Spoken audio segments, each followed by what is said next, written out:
हम जो है आनंदवर्धन सिंह, आपको क्या लगता है कि यूपी की राजनीति में किस तरीके का फर्क डाल सकते हैं इमरान मसूद?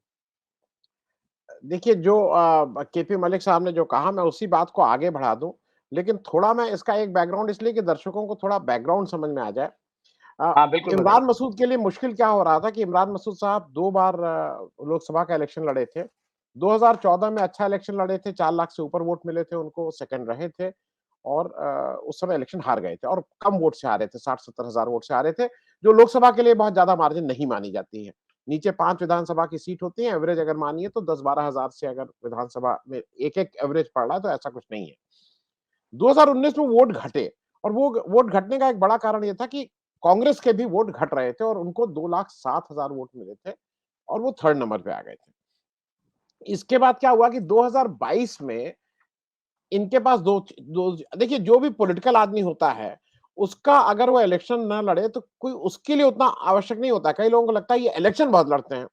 दिक्कत क्या होती है कि जो उसके साथ के लोग होते हैं, जो उस पार्टी के लोग होते हैं, जो उसके पीछे लोग होते हैं, उनके लिए आवश्यक है कि वो व्यक्ति इलेक्शन लड़े, क्योंकि उनकी अपनी लोकल फैक्टर्स होते हैं। एक अजीब सा नहीं, और जिस सीट से अब ये बेहट सीट है, जो पहले जहां से जीते थे एज इंडिपेंडेंट, वो मुजफ्फराबाद थी, बाद में उसका डिलिमिटेशन में नाम अब बेहट हो गया। बेहद हो गया। वहां की एक अजीब सी तासीर है, वो भी आप सुनने में बहुत इंटरेस्टिंग तासीर है।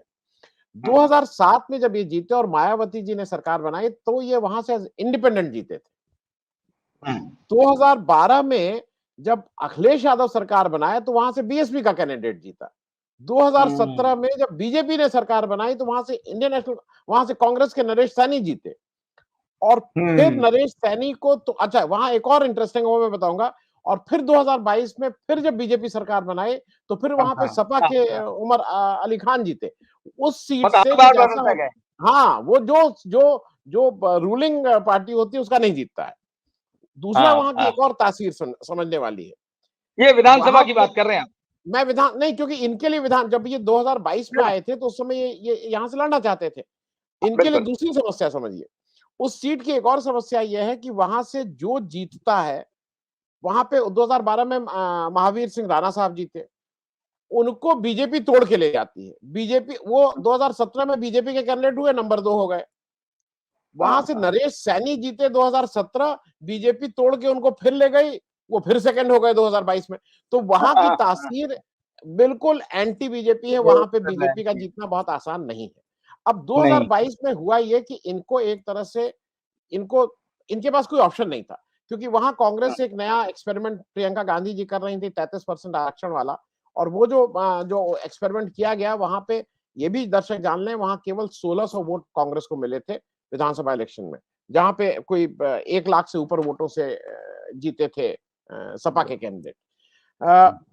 अब ये जब आ गए सपा में जब आए तो एक चीज और जान लीजिए, जो इनकी कांग्रेस में बेसिक शिकायत रहती थी कि भाई लीडरशिप बहुत टाइम नहीं देती है, बहुत ठीक से नहीं मिलती है, बहुत ज्यादा समय नहीं देता है। वो हम सबने देखा कि उत्तर लखनऊ में इनको कितना समय अखिलेश यादव जी ने दिया और कितने मतलब बेआबरू होके एक तरह से निकले, इनके पास कोई रास्ता ही नहीं था। भाई एक सीट मांग रहे थे, एक सीट दे देते, मुझे ऐसा लगता है, लेकिन अखिलेश यादव, अच्छा वो सीट जीती भी सपा ने, इसलिए ये भी कहना गलत है कि अखिलेश यादव का निर्णय गलत था, वो सीट जीती भी सपा। अब ये वहां से हुए तो अब इनके लिए अब मुश्किल ये है कि 2022 में ये क्या करें। वहां पे सहारनपुर में वो सीट है जहां पे काशीराम भी कभी लड़ा करते थे, बीएसपी की बहुत मतलब वहां प्रभावशाली सीट है। मैं ये बातें इसलिए कह रहा हूं कि ये समझना जरूरी है कि इनको फिर बीएसपी में जाना पड़ा। अब बीएसपी में जब गए तो वहां पे जो मायावती जी का एक अपना स्टाइल है, उन्होंने इनको निकाल दिया। देखिए, इन्होंने छोड़ी नहीं है पार्टी। अब कोई पॉलिटिकल आदमी को अगर आप निकाल दीजिए तो कहीं तो जाएगा। अब वो यहाँ पे कोई तृणमूल कांग्रेस तो ज्वाइन नहीं करेंगे और ना वो एनसीपी ज्वाइन करेंगे। उनको अगर किसी को पॉलिटिक्स करनी है और अपने वहां की करनी है तो उसको ये 3 जो पार्टी हैं, कांग्रेस, सपा, बसपा, इन्हीं 3 में करना होगा। अब मैं यहाँ पे एक बेसिक बात पे आ जा रहा हूं कि इमरान मसूद ने कोई बहुत घर वापसी नहीं की है। मुस्लिम वोट का इतना प्रेशर उत्तर प्रदेश में है, जो मेरी समझ में है, आज मुसलमान लामबंद हो रहा है कांग्रेस के पीछे।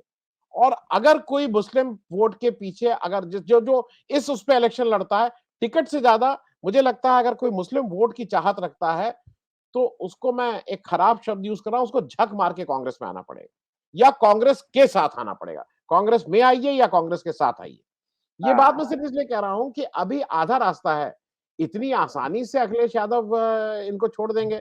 अब वो उनका क्या है, मन में क्या रखते हैं अखिलेश यादव जी, वहां का क्या गलत होगा ये मुझे नहीं मालूम। ये यूसुफ साहब और गौतम साहब ज्यादा बेहतर समझाएंगे। लेकिन मैं सिर्फ बात ये इसलिए कह रहा था कि यहाँ पे आना वो घर वापसी कह ली, लेकिन इस सारे उसमें मैं एक आदमी का फायदा कहता हूं और इसी को जो लोग ऊपर वाले के ऊपर विश्वास रखते हैं, जो लोग नियति और वो मांगते हैं, इसमें एक आदमी का बहुत फायदा हुआ था जिसका नाम है इमरान प्रतापगढ़ी।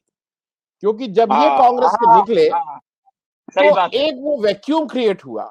इनके स्टेचर का कोई लीडर कांग्रेस में, सलमान खुर्शीद साहब बहुत सीनियर है, मैं कंटेम्प्रेरी लीडर्स की बात कर रहा हूँ। एक जौनपुर के थे, एक केएस भाई साहब थे, वो इमरान प्रतापगढ़ी के जिसको कहते हैं, वो कहीं से आ गया। कांग्रेस को भी ये दिखाना था, नहीं हम लोग बड़ा मुसलमानों का वो प्रेम करते हैं। प्रियंका गांधी का कोटा भी था, उस कोटे से इमरान प्रतापगढ़ी वो बन गया। और केवल वही नहीं बने, माइनॉरिटी जो है उसके ऑल इंडिया अध्यक्ष बन गए। हालांकि मेरे हिसाब से वो उस पद के लिए ठीक है, वहां पे पॉलिटिकल आदमी नहीं होना नहीं, वो चाहिए। तो इमरान बहुत ही प्रतापगढ़ी और बहुत ही छोटे किस्म के शायर वो होते थे, बहुत ही मामूली किस्म के शायर। नहीं, सबको बड़ा मैं ये ताज्जुब था मान कि रहा हूँ इनको कहां से ले आए। शरद भाई, शायर माली सबसे गया पिता भी अपने को सबसे बड़ा शायर समझता है, उसमें कोई दिक्कत नहीं, लेकिन वो पॉलिटिकल नहीं है। नहीं, इमरान पॉलिटिकल मसूद नहीं। 100% पॉलिटिकल है।